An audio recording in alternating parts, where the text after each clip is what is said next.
கஞ்சா மற்றும் போதை புழக்கம் வந்து அதிகரிச்சிருக்கு தமிழகத்துலன்னு மக்கள்லாம் சொல்றாங்க. அதை வச்சு உங்களோட கருத்து என்னவா இருக்கு? மக்கள் சொல்றதுங்க அது உண்மையிலேயே நீங்க போய் பாத்தீங்கன்னா அப்படிதான் இருக்கு. பாத்தீங்கன்னா ஒரு 8 மணிக்கு மேல நீங்க எந்த ரோட்ல போனாலும் வந்து ஒரு இடத்துல கூட்டம் இருக்கும். அது பாத்தீங்கன்னா அது ஒரு மதுக்கடையா தான் இருக்கும். நான் கூட அன்னைக்கு ஒரு பார்த்த ஒரு நபர் வந்து முன்னாடியே வந்து அவர் மது அருந்தி அறபோதையில போயிட்டு இருக்காரு. கையில ஒரு பாட்டில் வச்சு அதை தவறி உளுந்து அவர் கீழே உளுந்துட்டாரு. அவர் அப்படியே ரோட்ல படுத்திருக்காரு. இப்படி நம்ம மக்களை ஜாம்பிஸா மாத்தி வச்சிருக்கு இந்த அரசு.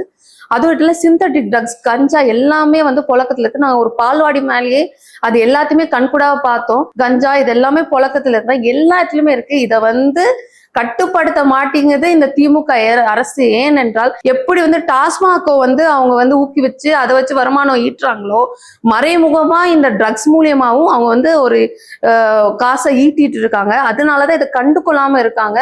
இப்படியே போனா நம்ம மக்கள்ல வந்து ஒரு முட்டாள்களா அவங்களை வந்து திங்கிங் கெப்பாசிட்டியே இல்லாம போயிடும். அவங்க திங்கிங் கெப்பாசிட்டியே அவங்க தொலைச்சிட்டாங்கன்னா கேள்வி கேட்க மாட்டாங்க. அரசு எதிர்த்து எந்த ஒரு கேள்வி கேட்கும். அதுக்காண்டிதான் இதை வந்து ஒரு மறைமுகமா நம்ம மக்களை வந்து அடிமைகளாக்க இந்த மாதிரி டாஸ்மாக் வந்து ஒழிக்காம வந்து புழக்கத்திலேயே வச்சிருக்காங்க.